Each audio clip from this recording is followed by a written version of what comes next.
¿está solo a hacer esto por dinero? ¿Bien? ¿O aquí hay algo más? ¿O se pierde la esencia? ¿O no se pierde? ¿O continúas haciéndolo por tu lado? O por lo menos hagamos la pregunta.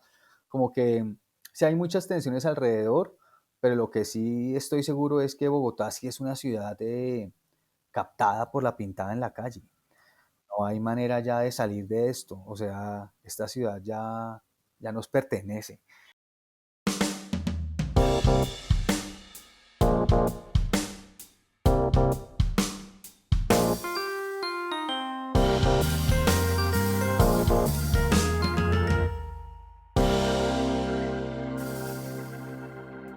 Hola amigos y amantes de la gráfica, hoy estamos celebrando el episodio número 100 de nuestra aventura en español. Desde acá les habla su anfitrión Reinaldo Gil Zambrano, agradeciéndoles profundamente su apoyo. Hoy continuamos trayéndoles una nueva conversación con artistas que usan el grabado y métodos de impresión para hacer algo más allá de lo esperado. Hello Print Friend es un podcast bilingüe y al suscribirte recibes notificaciones de los nuevos episodios semanales en inglés con Miranda Metcalf y en castellano con su servidor. Hoy y todos los días, demostrando que la gráfica está más viva que nunca. Hello Print Friend es traído a ustedes gracias a Speedball, quienes producen un rango extenso de productos de muy buena calidad para tu arte desde 1997. Pero todos sabemos que estos materiales no se usan por sí solos.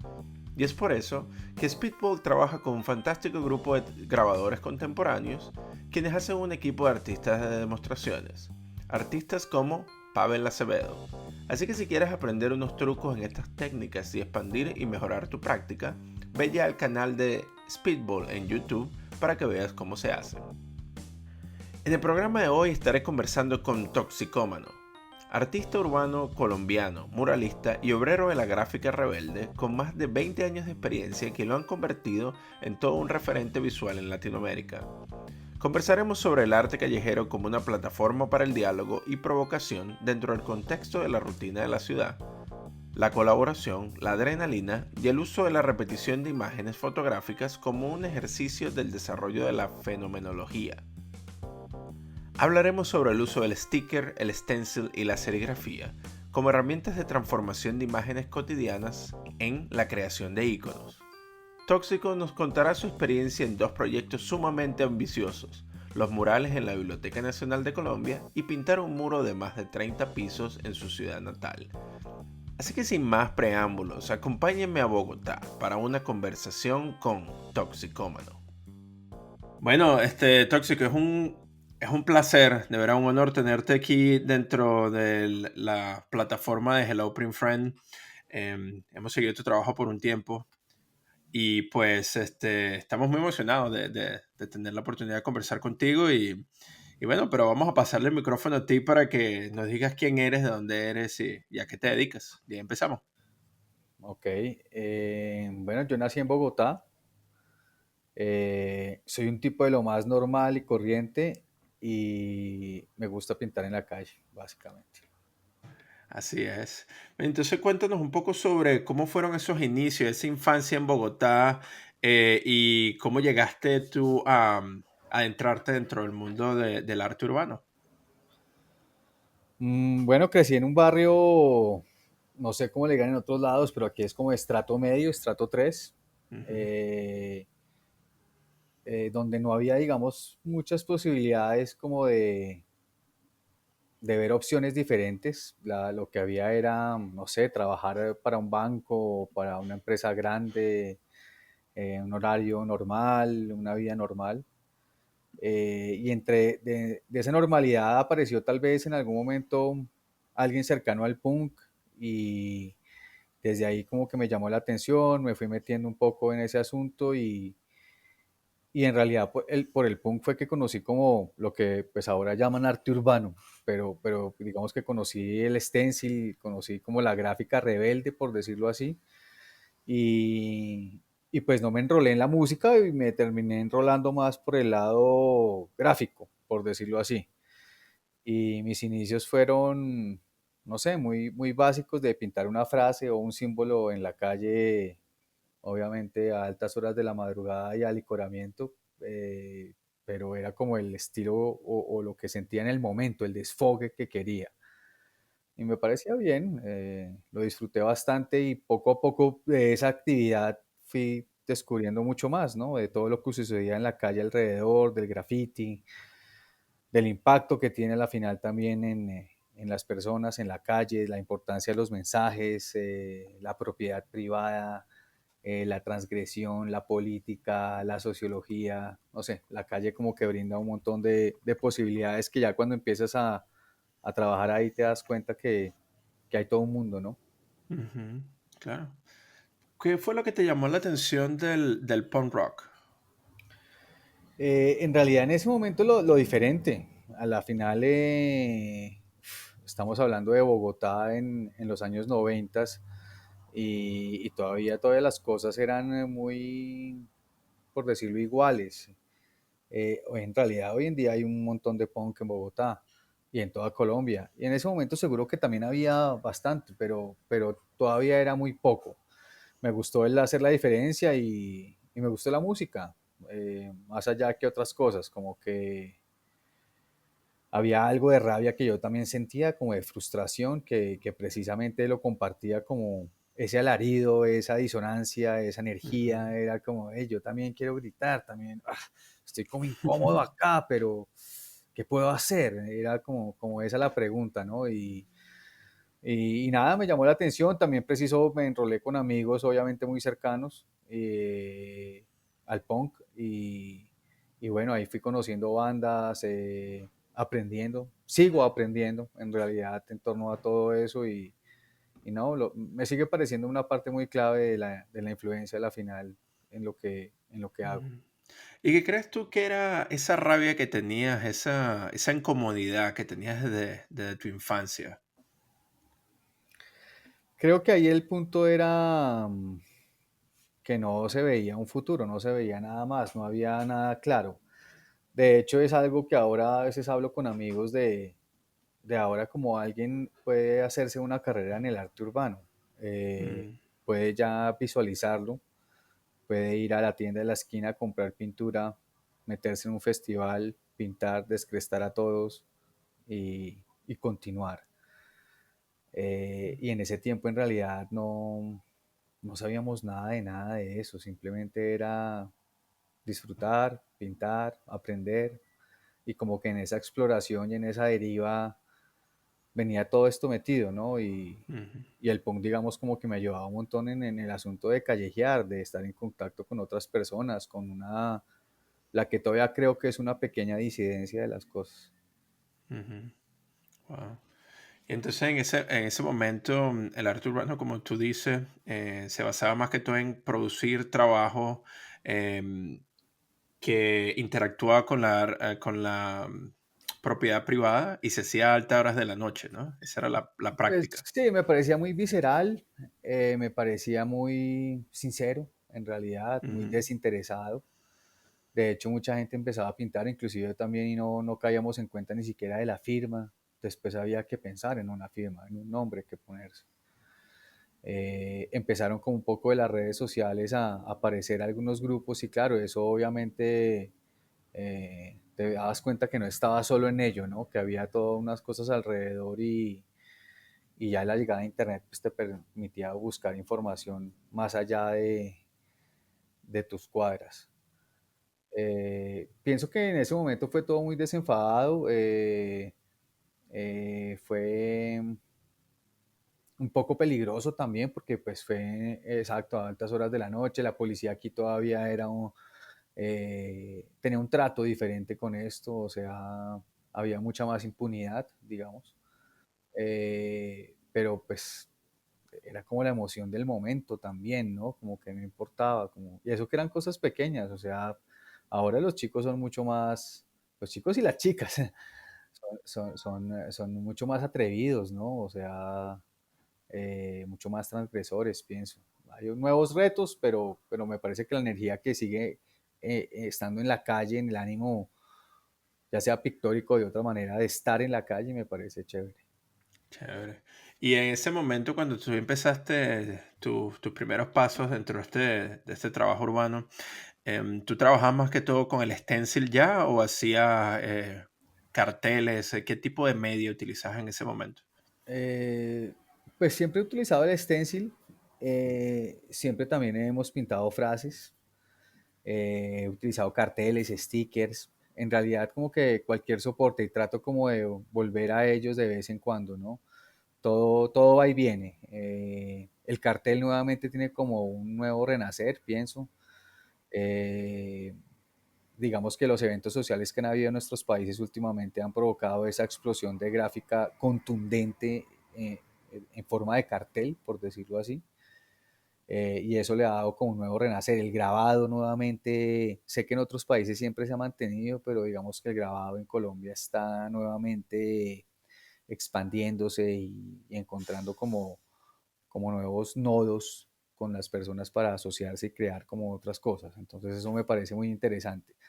El sticker también me parece chévere, no sé, es algo con lo que uno desde un principio se mueve, es como una tarjeta de presentación, ¿no? El intercambio del sticker sigue siendo algo súper bonito, como con cualquiera que te encuentras y está siempre, siempre hay que tener stickers, mejor dicho, para siempre poder cambiar con el mundo y no podrá uno tener tres cajas de esa vaina, pero vuelve y lo recibe y los tiene ahí y un día por fin encuentra una mesa y la forra otra vez toda completa y ahí siguen sobrando, pero no sé, como que es chévere.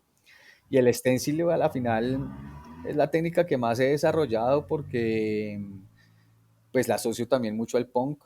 Fueron las portadas de discos que vi, más o menos los grupos cortados, los nombres de los grupos de esa manera, la manera de reproducir las camisetas que no podía comprar en ese momento, pues las reproducía un poco con plantilla y acril tela, recuerdo, así con pincelito. Eh, y empecé a pintar en realidad frases más, yo creo que aquí fruto de la herencia del graffiti de guerrilla, que era lo que se veía un poco en la calle antes que nada, de frases que tampoco en algún momento me identificaban, porque seguramente eran muy de izquierda, pero que yo sentía que eran descontextualizadas. Como recuerdo, no sé, viva la revolución en Nepal.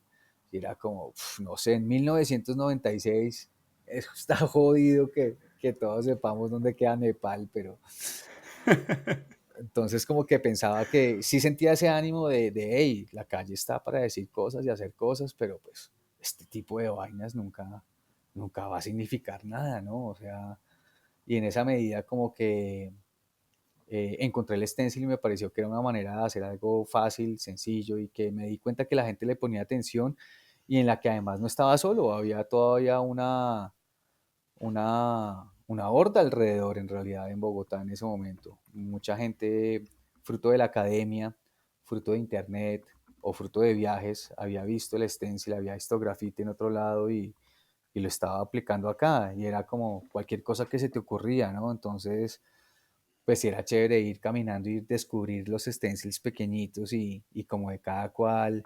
La pintura también era muy barata, entonces chorreaba un resto, pero eso lo hacía lindo, ¿no? No, como Ujú. que se empezó a establecer un diálogo ahí, calles en las que uno, aquí hay más que en otras, entonces venga, pintemos más acá, y de pintar ahí algún día en la noche te encuentras a alguien y claro, ves a alguien pintando y es de una, uy, venga, seamos amigos, ¿no? O sea, estamos en la misma, tal, ¿usted en qué anda? Tal, mucho gusto.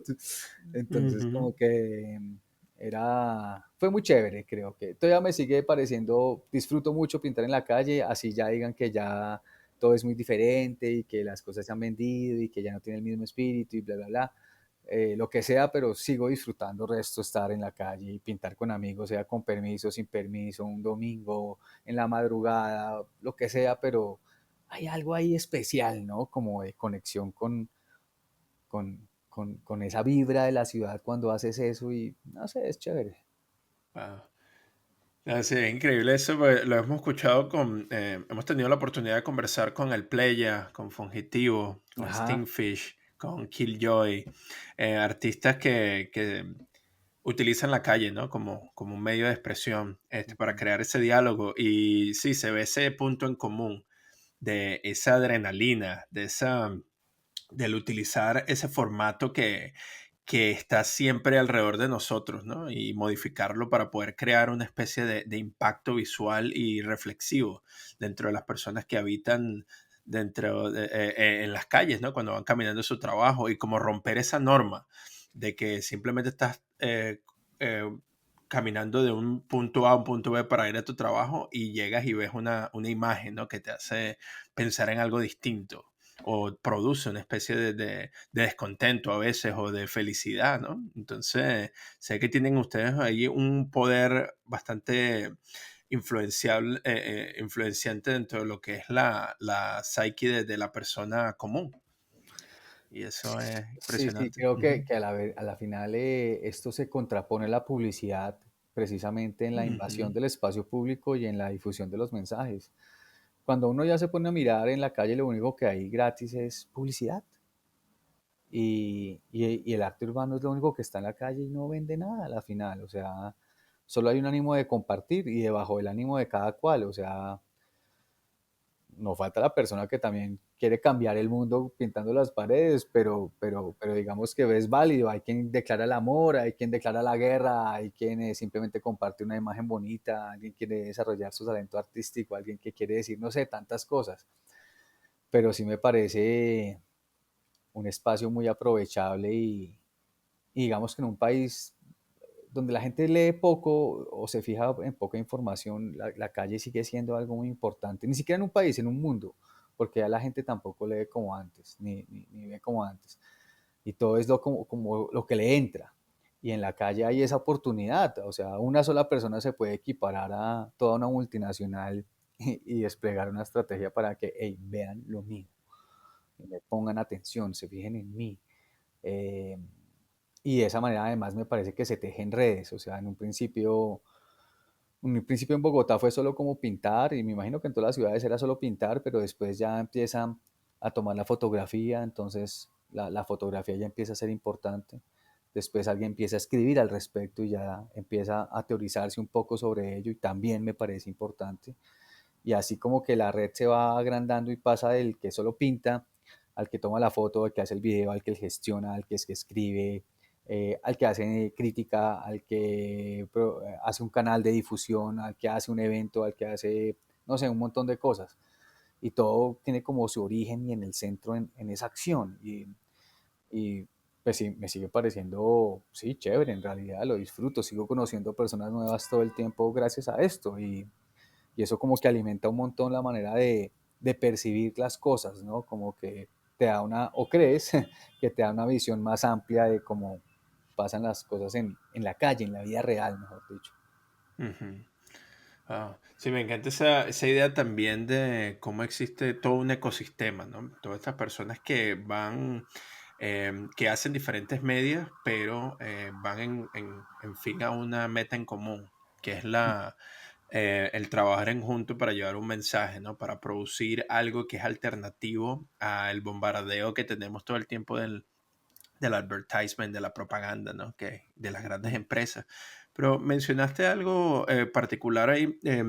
Tú dices que, claro, el trabajo que ustedes hacen en la calle es más que todo trabajo más, que se hacía antes por una labor de amor, ¿no? Porque no existía ningún tipo de retribución financiera en eso. Entonces, ¿cómo se mantiene un artista urbano en esos tiempos? ¿O cómo se mantenía en esos tiempos para poder adquirir los materiales que eran necesarios para poder seguir difundiendo su mensaje? Bueno, yo creía que lo primero es que en ese tiempo no éramos tan prolíficos, o tal vez sí, pero no de esa manera tan grande como ahora de las grandes murales o con más, o sea, era simplemente plantillas, un aerosol, cosas muy baratas. eh, pero pues poco a poco se empezaba a hacer la diferencia. Ya cuando te conocías con alguien, pues ya hacíamos ahí sí, como venga, yo puedo poner el vinilo blanco, yo puedo poner el vinilo negro, bueno, bien, ya ahí vamos juntando. Sí pienso que es que en ese tiempo lo hacías realmente por cariño y por pasión, porque trabajo había poco, o sea, de vez en cuando tal vez empezaron a salir cosas de alguien de un bar, que, hey, pínteme un bar o un billar, no sé, cosas por el estilo. Veías que a otros grupos de vez en cuando hacían un trabajo o algo por el estilo y uno decía, bueno, hey, bien, de vez en cuando le sale algo y de pintar, pero yo vivía de otras cosas, de, no sé, mensajero, mesero, cambiador de aceite, lavador de carros, no sé, como hice otro montón de cosas durante un buen tiempo que también estaba estudiando porque pues básicamente no, no había como del todo la audiencia marcada para empezar, digamos, a hacer este tipo de cosas. Se fue armando con el tiempo.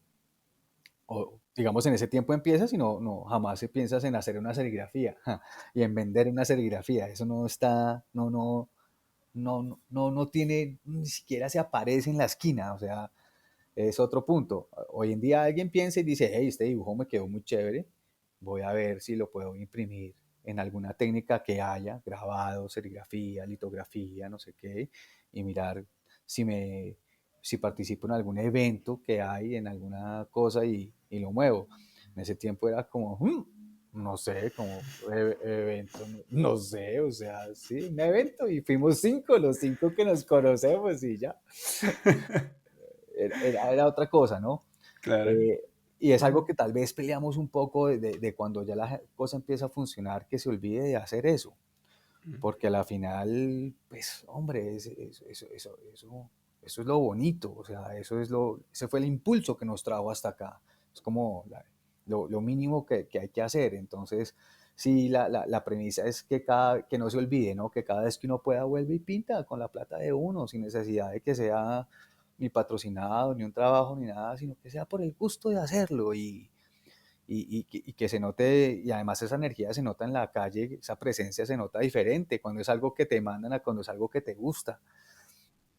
Y por ahí una cosa viene por otra y chévere tratar de con el tiempo, yo entiendo que digamos vivir de esto es complicado y terminan personas o uno mismo cediendo a veces unas que otras cosas, pero hay que tratar de encontrar el equilibrio para que también puedas hacer tus cosas, las que tú quieres hacer y te sea vivible de ello, ¿no? No es sencillo, ni es fácil, ni nada por el estilo. Creo que hay suerte, bueno, hay tantas vainas ahí en medio, pero por lo menos tratar de hacerlo, ¿no? O sea, la peor vuelta es la que no se hace y hoy en día hasta se puede hacer, o sea, antes no me imagino, pero... Y además en un país tercermundista, pues sumémosle un poquito más, o sea, estás en otro lado y tal vez la cosa es diferente, pero ser artista, no sé, en Colombia era una cosa que se veía como en un tiempo como únicamente como una excentricidad para millonarios, ¿no? Que, ese se volvió artista, no, no se sabe de qué vivirá, pero bueno, no importa, es millonario, él puede ser artista.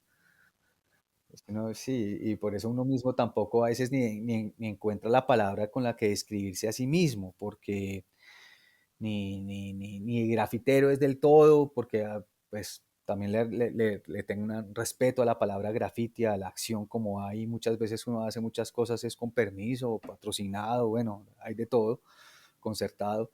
Tampoco un artista del todo, pero sí o no, porque pues tampoco ni somos de academia, ni hay esa formación detrás del todo.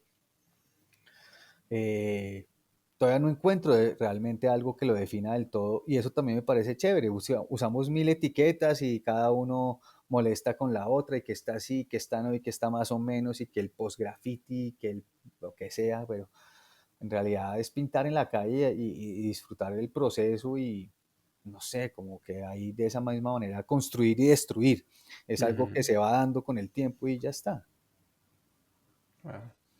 Sí, esa es una bonita reflexión ahí porque, porque es muy cierto lo que dices, ¿no? Que por más que sea las dificultades de tratar de conseguir un trabajo para poder mantenerte y poder utilizar los materiales o los recursos que tienes a tu mano para poder hacer el trabajo, existe ese sentimiento de resiliencia, ¿no? Que tiene que estar ahí de perseverancia para poder seguir haciendo las cosas que tienes que hacer a pesar de las dificultades, ¿no? Y las realidades que te toca vivir.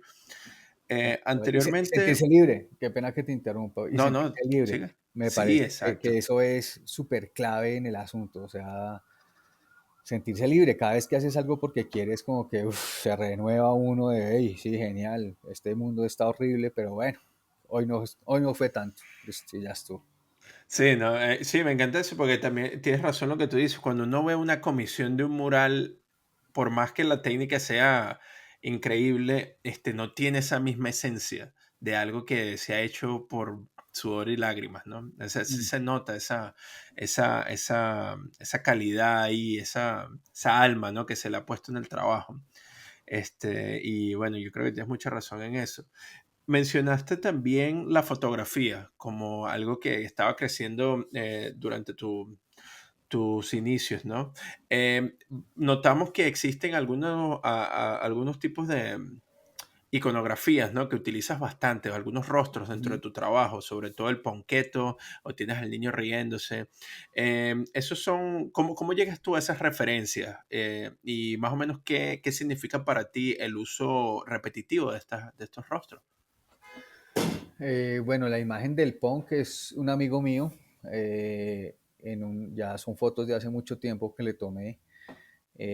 Tuve un trabajo dentro de esos variados y uno era tomar fotografías de accidentes de tránsito. Trabajaba para una Wow. aseguradora y tenía una cámara digital que para ese tiempo era todo un lujo.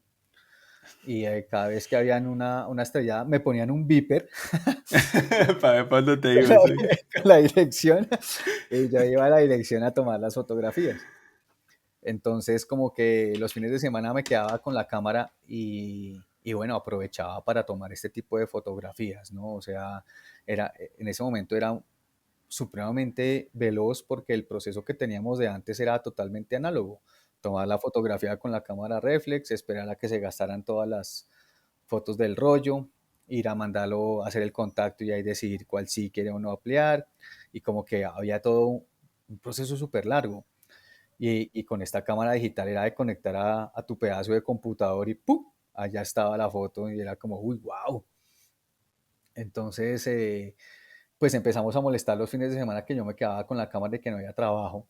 Eh, pues estábamos obviamente en la etapa eh, culme del punk, entonces parándonos el pelo y la ropa y la vanidad y la cosa, entonces aprovechábamos para tomarnos fotos y molestar. Y, y pues molestando con los computadores y con las fotocopias, con las impresiones, pues estábamos tratando de reflejar un poco esa misma estética punk que veíamos de las carátulas, ¿no? Y al manejar todo esto en alto contraste, cambian mucho las personas, o sea, la fotografía pasa de ser una persona a un personaje.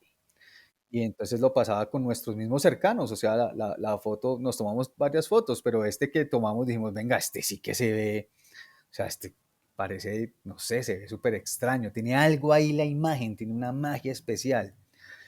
Y empezamos a repetirla, lo mismo sin darnos cuenta porque en realidad nos costaba mucho, o me costaba también mucho hacer una plantilla, no sé por qué, era como, no sé, me podía demorar una semana haciendo una plantilla. Y entonces también la atesoraba un montón, entonces no me quedaba hacer fácil otras y solo tenía esa y pues pintaba esa, porque a donde iba pues solo tenía esa, pues pintaba esa. Y eso hacía que obviamente sin quererlo, ahí estábamos, era regando eso, ¿no? En todo lado, dejando todo eso y sin quererlo, eh, se forma como un icono, ¿si me entiendes? Una cosa que la gente empieza a ver, a entender, a decir, hey, ¿qué pasa con esto? Uno mismo también ya empieza a leer la ciudad diferente, uy, esta es más grande, esta es más pequeña, mejor si la hago acá, mejor, uy, así queda chévere solo hasta la mitad, no sé, como son muchos juegos. Y ya después también alcancé a ver en alguna revista que me llegó una entrevista a Obey, eh, y pues él hablaba de la fenomenología y cómo obviamente la repetición de imágenes va creando una idea en la gente que no, simplemente, no siempre es la que uno piensa que es. La gente puede pensar Ujú, cualquier cosa. Entonces como que eso nos dio un poco la razón de, bueno, no estamos tan mal, o sea, sí se pueden repetir las imágenes.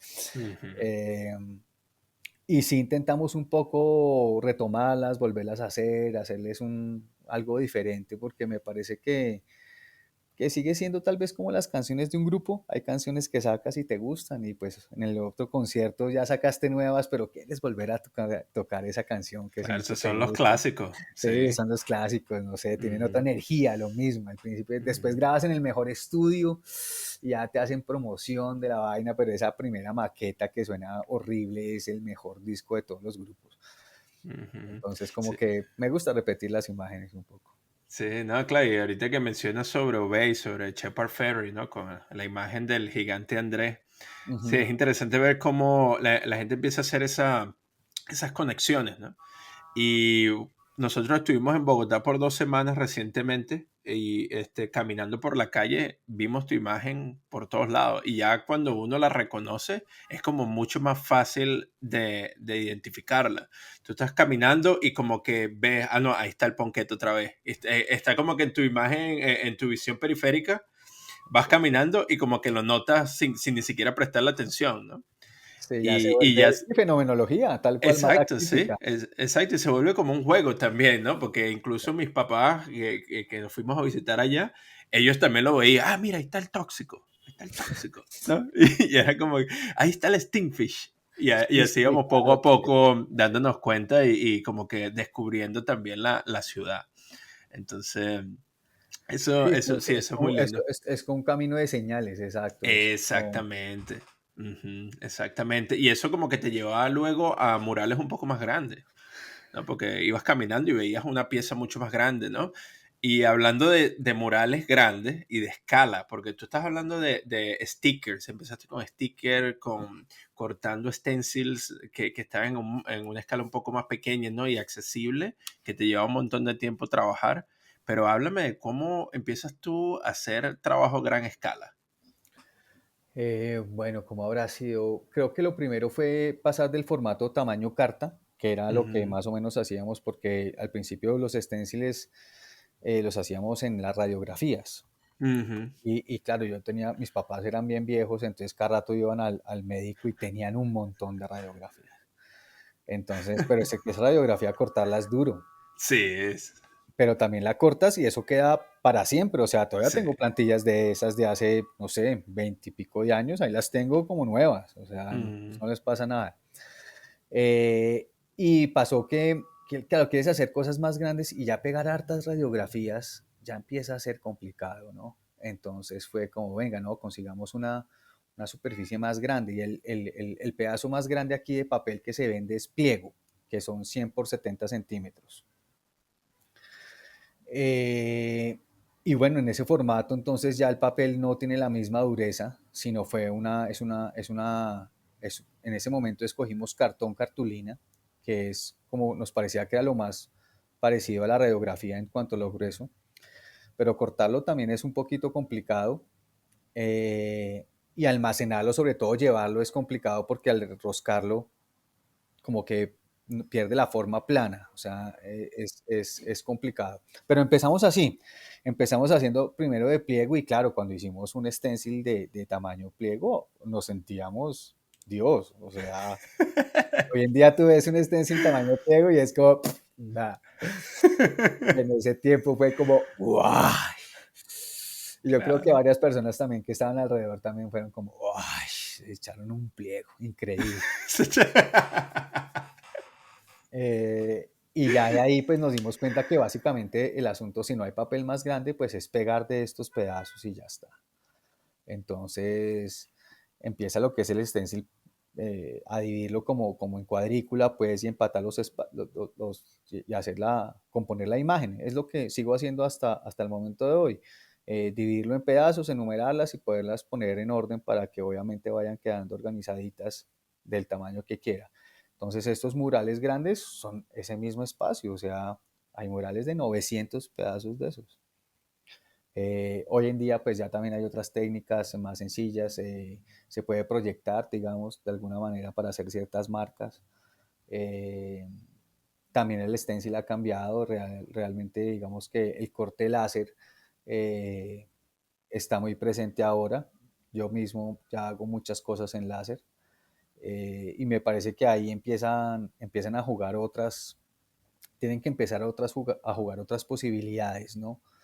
Entonces, mm, no opino del todo, lo opinaba antes de que se perdía ahí la magia del corte si no era a mano.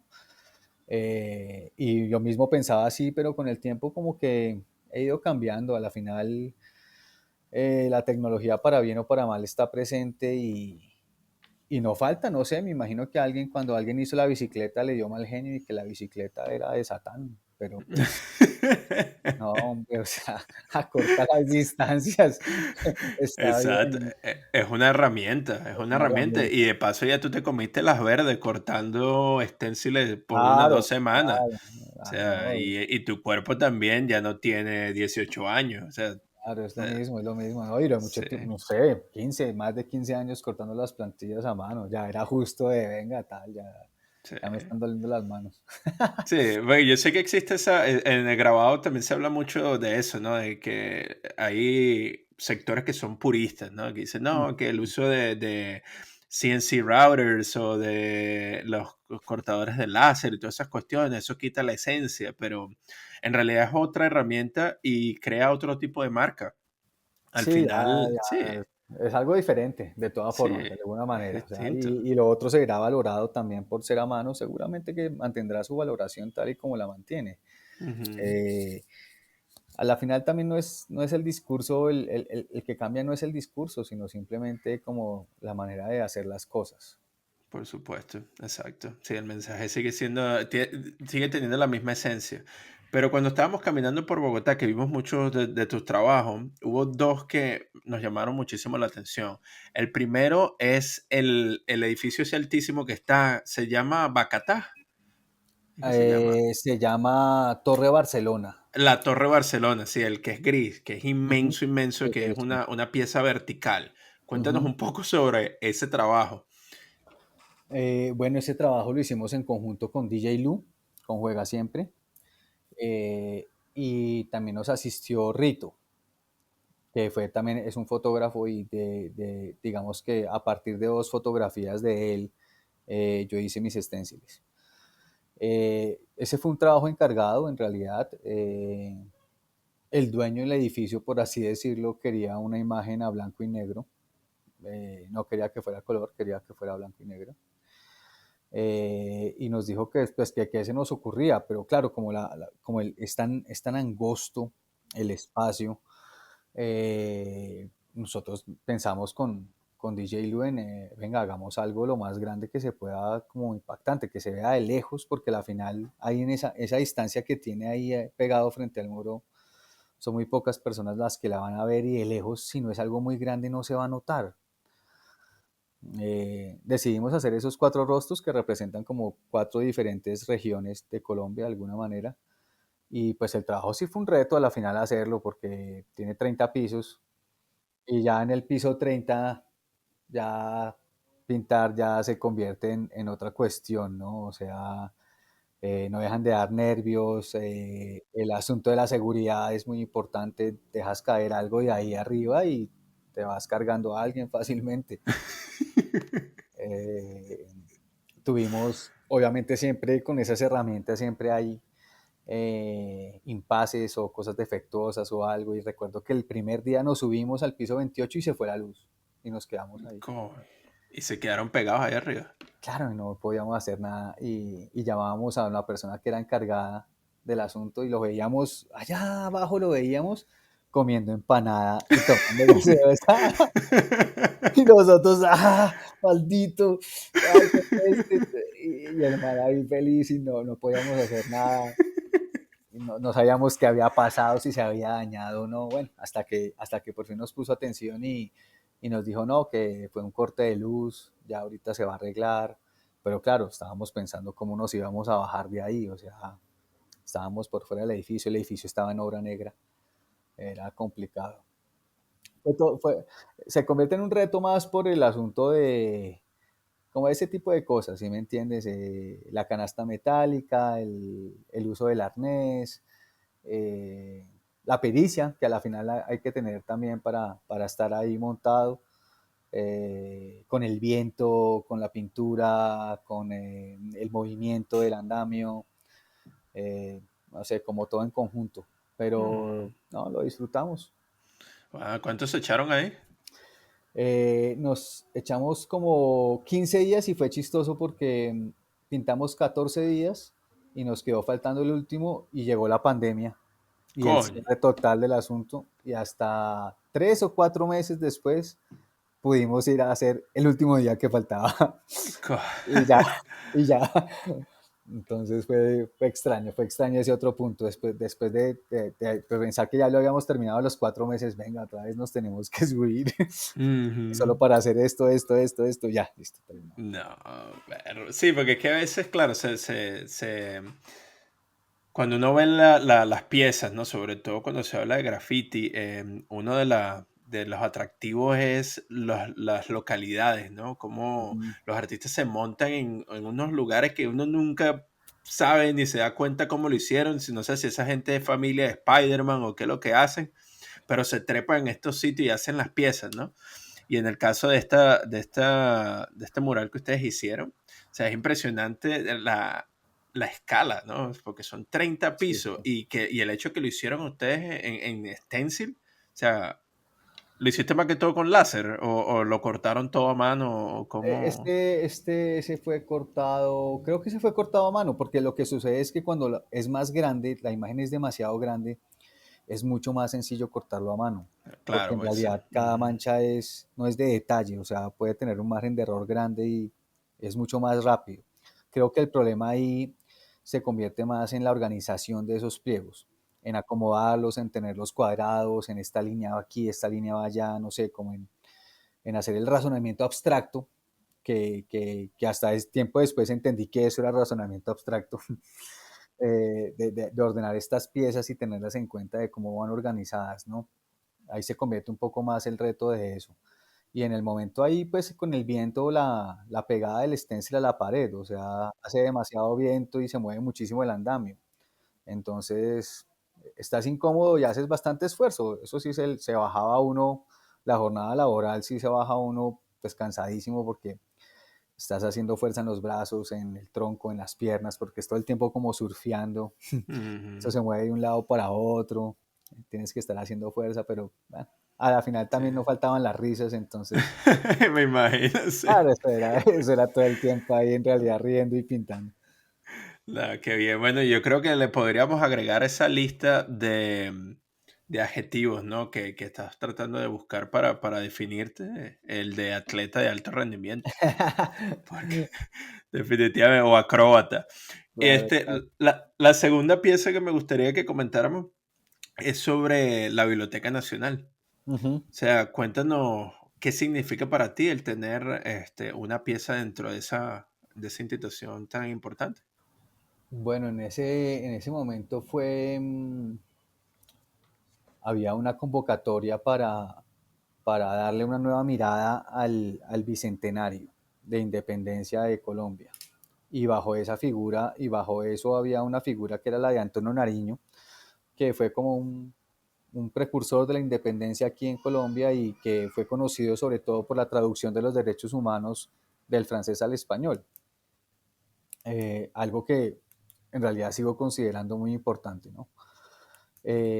Y pues hubo como la convocatoria y nosotros nos asociamos con R y con Lesivo y montamos una propuesta en la que nos inventamos que Antonio Nariño era un punky, que hacía fanzines y que de esa manera propagó las cosas y que se consiguió ese fanzine de los derechos humanos y lo tradujo y lo fotocopió y lo regaló y como que montamos toda una película alrededor y, y bueno, ya después como que pasamos un punto de la convocatoria y llegó un punto en el que había que presentarle, digamos, a la ministra, creo que era la intervención, porque nunca habían pintado la Biblioteca Nacional por dentro, ¿no? O sea, se iba a pintar con aerosol, había todo un carácter ahí, pues yo no le pongo mucha atención a eso, pero digamos que para esas personas es una institución patrimonio, hay todo un discurso adentro, ¿no? ¿Cómo así van a grafitear esto? Pues, ¿cómo, a quién va a dar el permiso a esto? Y si lo hacemos mal nos van a caer encima y bueno, en fin. A la final se aprobó el proyecto y me parece que es chistoso lo que hablábamos, sí fue un proyecto financiado, pero hubo bastante libertad para hacerlo y creo que en ese momento el proceso fue muy fluido y salió un trabajo muy bueno, que en realidad me parece que fue bastante interesante hacerlo. Eh, Llamó muchísimo la atención de la gente de la biblioteca nuevamente. Nosotros mismos terminamos también muy enrolados nuevamente en otras cosas en las que antes estábamos un poco no involucrados. Y, y de ahí en adelante como que también se le empiezan a dar nuevas miradas a esto que llaman arte urbano, ¿no? O sea, esto en realidad hay muy posibilidades de hacer con esto y no se debe ceñir como a una sola, ¿no? Y esa fue simplemente como otra brecha que se podía entrar en la que se puede utilizar esto para comunicar otro tipo de cosas y decir otro tipo de vainas sin perder como su energía o el discurso que uno tenga por dentro, ¿no? Y fue muy válido y en realidad es como de los trabajos que más he disfrutado hacer también, fue muy chévere y también pues era un edificio grande, es un edificio grande, entonces como que en ese momento también fue impactante, ¿no? Ah, sí, ¿no? Y bueno, y eso también le da, como tú bien dices, una nueva cara a la biblioteca, atrae nuevo público, ¿no? Y también, sí, y es como una validación a este trabajo que ustedes han hecho por tanto tiempo, que muchas veces se ve como algo que es vandalismo, ¿no? Pero Sí, pues se le otorga un espacio. es extraño ahí porque sí pienso que el graffiti es vandalismo, obviamente. Ujú, Y a mí también me parece interesante y agradable la idea del vandalismo. Y ok, lo que mencionas también de la legitimación también es algo que se da, pero no es algo que se busca. Y, ok. es, y en ese discurso es donde cambian un poco las ideas. Quien busca la legitimación, obviamente va en otro camino a que el que simplemente de hacer lo que le gusta se lo validaron. Entonces, como que es una línea delgada y pienso que da lugar a muchos puntos de vista, pero sí es así, sí sucede de esa manera. Y me parece que el asunto que hay con el grafiti a veces es que se quiera poner que este lado sí y este lado no. Cuando en realidad todas las cosas tienen lados que sí y lados que no. Es normal que ocurra, cosas que le gustan a unos más que a otras. Y eso ocurre, digamos, en Bogotá con esa discusión del graffiti, del arte urbano, de los apoyos de la alcaldía, de todo este asunto, estas discusiones que se dan, pues tienen dentro de eso como esas líneas de pensamiento, ¿no? Es indudable que la alcaldía o acá busca también legitimación de su, no ni siquiera sé si digo bien la palabra, de las cosas, de sus acciones con las personas. La gente del graffiti también de alguna manera, pues no le caen mal esos patrocinios públicos, ese dinero, pero pues sí está bien pensar de, hey, ¿está solo a hacer esto por dinero? Bien, o aquí hay algo más, o se pierde la esencia, o no se pierde, o continúas haciéndolo por tu lado, o por lo menos hagamos la pregunta. Como que sí hay muchas tensiones alrededor, pero lo que sí estoy seguro es que Bogotá sí es una ciudad captada por la pintada en la calle. No hay manera ya de salir de esto. O sea, esta ciudad ya nos pertenece. Entonces, y no hablo de mi persona o mi grupo, sino en realidad de toda la gente que pinta en Bogotá. Hay un montón de gente pintando en Bogotá, con mucho ánimo y con mucho talento. Y ya eso ya no se va a poder echar para atrás. Cada vez que llega una nueva autoridad y tapa un puente o algo, al otro día vuelven y se lo pintan. Entonces, como que ya hay toda una dinámica acá y vienen otras preguntas, como, bueno, listo, ya esta ciudad es así, ahora ¿qué conviene? ¿Patrocinarlos o no patrocinarlos? ¿O patrocinarlos de esta manera? ¿O el único patrocinio que hay es pintar? ¿No? También se pueden crear laboratorios, escuelas, otros espacios diferentes. Hay muchos proyectos alrededor de esto, entonces como que espero que en el futuro las preguntas amplíen su alcance y bueno, esto contará otra historia, ¿no? La ha venido contando los últimos 20 años, seguro la cuenta, espero otros 20 más, pero sí tiene Bogotá su energía especial ahí al respecto. No, por supuesto, ¿no?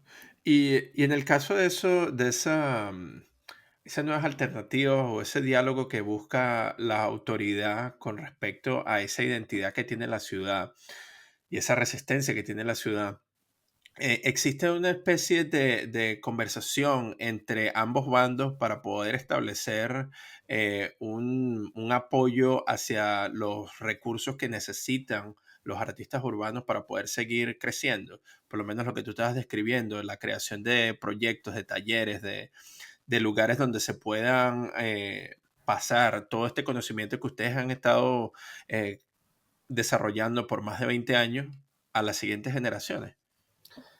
Yo creo que sí, sino que todo es un proceso. O sea, de hecho, la alcaldía encarga todo esto al Instituto de Artes de Bogotá, que se llama IDARTES. En un momento IDARTES, digamos que tenía su equipo de trabajo normal, en su momento se hicieron como algo que llamaron mesas de graffiti, que era como por localidad y eran como unos encuentros de la gente que estaba pintando y estaba involucrada como por las zonas de Bogotá.